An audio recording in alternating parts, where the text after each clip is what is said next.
Hello Taurus, welcome to my channel. Thank you for joining me. If you're a returning subscriber, thanks for coming back. If you are new, then please don't forget to like and subscribe. I hope you enjoy the reading. It's a general reading. I work with the 12 houses of the zodiac. So as the cards are appearing in each house, then those are the influences that are coming to bear at this time. So in the first house, we have the air element communicating. So your first house is the house of yourself, your appearance, your vitality, your physical body, exactly how you look. It's also how you are perceived by others. So it's your personality, your characteristics, and it's also how you project yourself outward to other people. So what you are projecting is also going to be perceived by them. So that all comes under the first house. It's also your self-oriented interests, whether this is a physical activities or just everything to do with yourself. Okay, so now with air element communicating coming in there, this is, you may be wanting to initiate something in this house, or you need to be making some kind of decision. It really depends on how you are using the energies. But if you are approaching something and you need to just weigh it up, then this is telling you to think things through before taking action. Mull it over in your mind, weigh it up, use your reasoning abilities, and do everything you can so that you can clearly see what needs to be done. You may also need to put down in words what it is that you want, because that's a really powerful action from your thoughts into actual words and then writing. You're going to need to be honest with yourself and honest with others as well. Yeah, this card may also bring in the energy of you having to be inventive in some way. So whether this is reinventing yourself or how you communicate with others or how you appear to others or just your appearance in general, or how you are projecting yourself outwards, possibly just the way you are communicating and also the way you are moving forward in the world. So it's your personal independence. So you may be changing that up as well. And you could also be just feeling young or looking younger, or your energy is high, or you may just be feeling youthful or have a youthful outlook, or you are wanting to bring those aspects into your life. So you may be needing to change things up in order to feel more youthful, or to examine your attitudes to see if you can perhaps broaden your mind a little bit and have a more outgoing outlook. This can all come in for you. This card is also the card of manifestation. So your self-talk, how you talk to yourself, so what you think and what you say really needs to be positive at this time, because then that is what you're going to manifest. And it's a habit that you need to develop. It doesn't come easily at first. It's actually quite difficult to maintain that every day. So it's something that you have to work on. But once you start doing it and you are aware of what you're saying and what you're thinking, then you can very easily steer it in the correct direction. So yeah, it's really it's what you think and what you say is what you're going to create with this card. Then in the second house, we have Cancer, I feel. So this is a feeling card. It's ruled by the moon. So the second house deals with your income, your money that's coming in. And it also deals with your possessions, what you own. And this can be property as well. It's also your self-worth, your sense of self-worth, and your value systems. So what you value. So what you value in yourself, what you value in others, what you value in your material possessions, any kind of value system. And this also obviously is linked in some ways to money, your money coming in. So with Cancer, I feel, as I said, it's ruled by the moon. So things are cyclical. Things go through phases. So whether this is your money coming in, perhaps you going through ups and downs or through different types of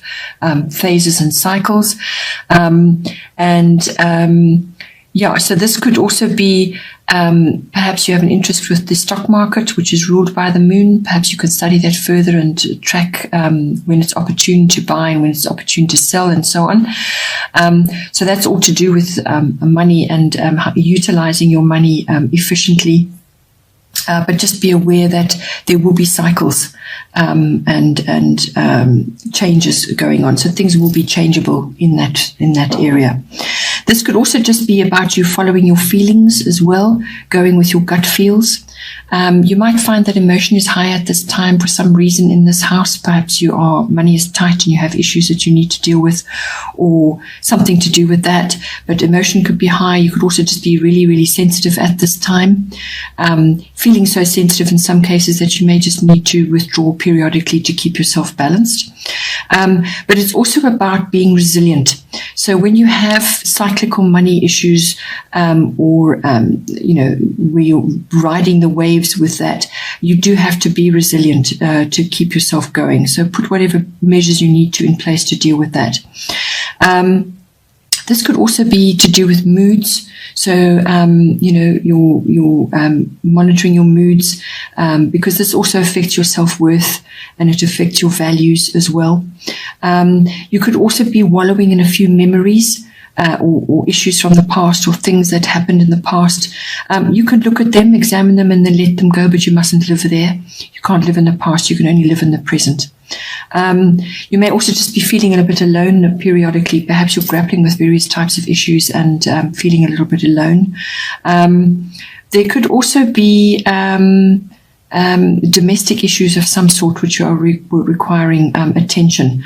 You could have a mother or a maternal figure involved with this card, or women and women's issues, how women get along.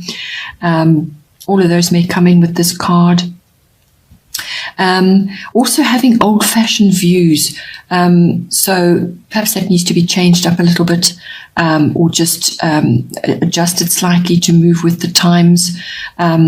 And you could also be, if you're thinking about memories in the past, or you're dealing with things from the past, it could be in connection with buying and selling items from the past. So this would be antiques and things like that. This could also come into this house. So it's really very much to do with money, but also your self-worth and your values, what you own.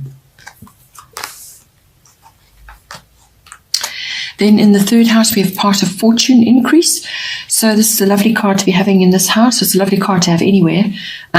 So in this house, the third house is the house of communication. So this is all forms of communication, whether it's written, verbal, it could even be your body language.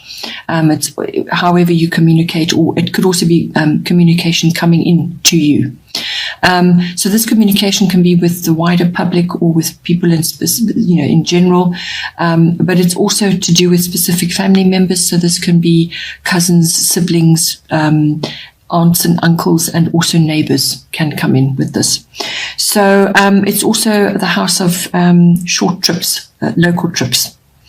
So now with this, it may also be covering issues to do with documents and contracts, because that's written. So anything of the written word that comes to you at this time. With the part of fortune increase, it's a very fortunate aspect to be having. It indicates good flow. It indicates successes coming. It indicates benefits of some kind coming to you. They may just fall in your lap, in fact. It also is a very good card for anything to do with public relations and promotional work. So it's very favorable conditions for that. So harness that if you can to really get things done and to get your points across. It's a destiny and a fate card.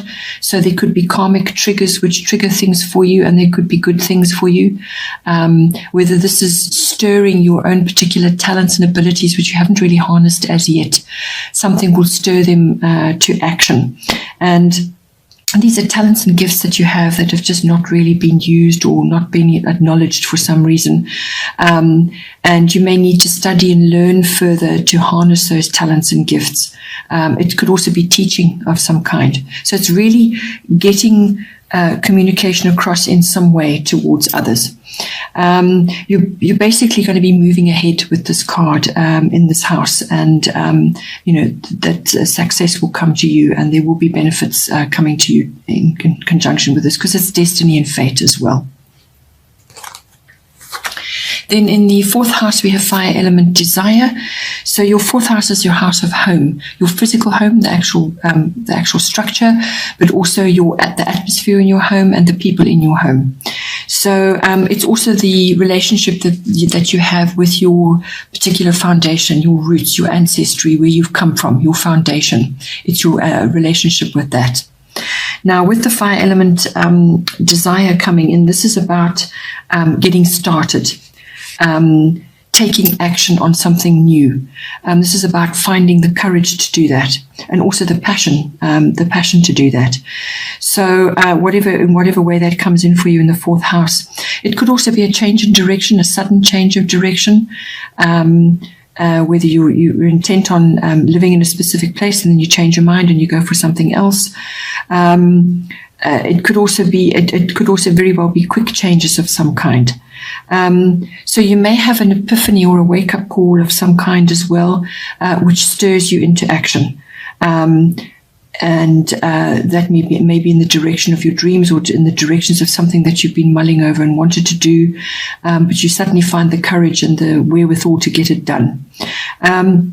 You may, if it's to do with somebody in your home, you may have to take assertive action with someone to get clear, to put your cards on the table and get clear about everything, to clear the air. That may need to be done. You may also need to just protect your interests in some way as well. Maybe there's influences in your home which don't have your best interests at heart. So just be aware of that. If you're redoing your home in some way, or you're changing your home in some way, you can bring in the warmth and the fiery element into your home. So those are the colors associated with that.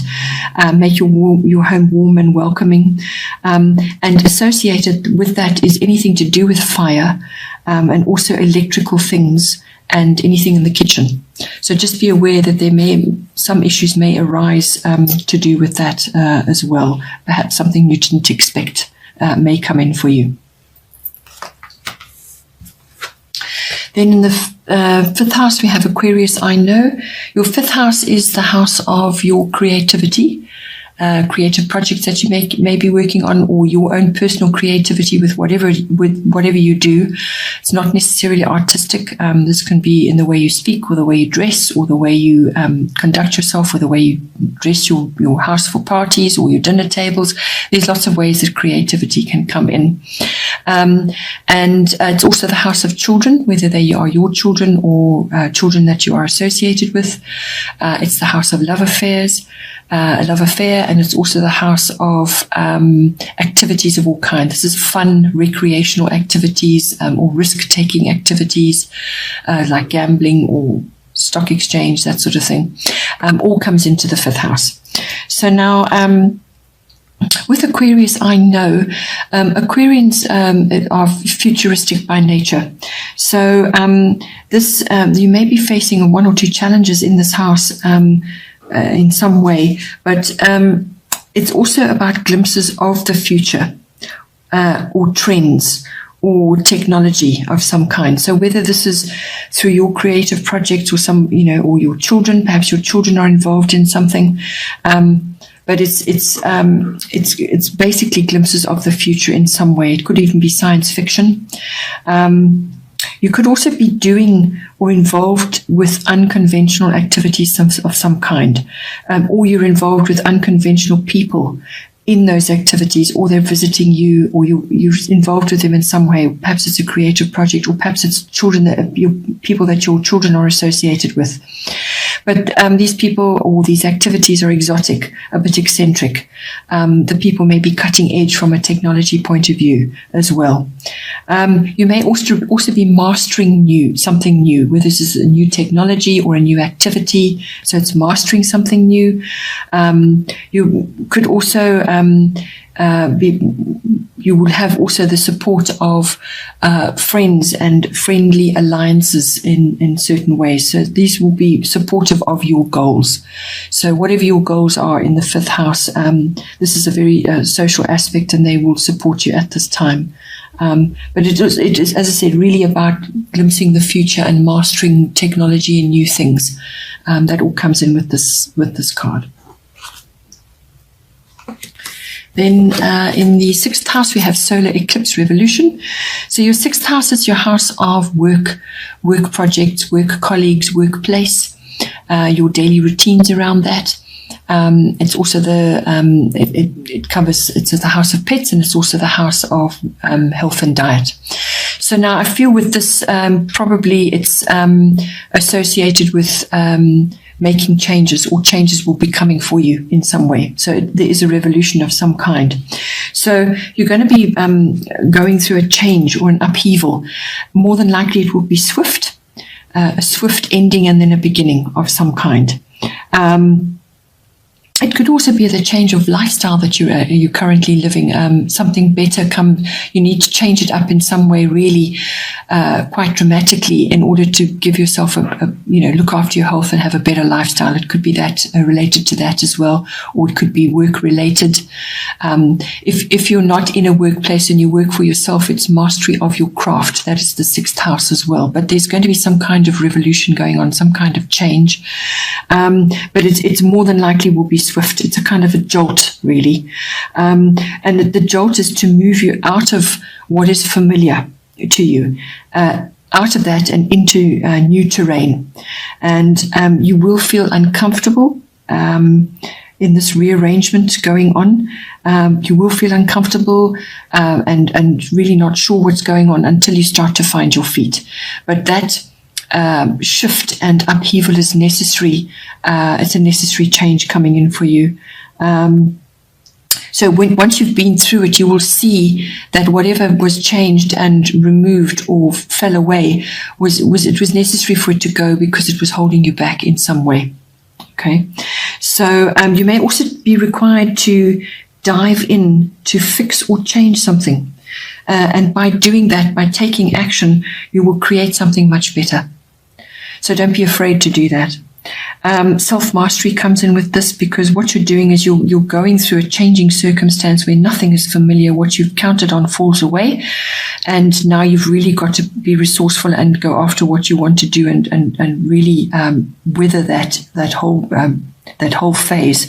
And while you're doing that, you're gaining self-mastery. You're gaining self-mastery of yourself, what it is you're doing, what's happening in this house for you. You may also be breaking old patterns. Perhaps you've been stuck in a rut and a routine, doing the same job repeatedly over and over, bored out of your mind, but just doing it anyway because it earns an income. Well, this card comes along, this energy comes along, and everything shifts. And now you've got to break that old pattern and move forward. So dive in, fix or change something, make it better. And just stay present throughout the whole process as well, because it forces you to do that. As I said, it could also be a change of lifestyle, massive change of lifestyle for you, to bring you better health, better diet, better nutrition, whatever it is that's coming in for you. But it's also about looking after yourself as well.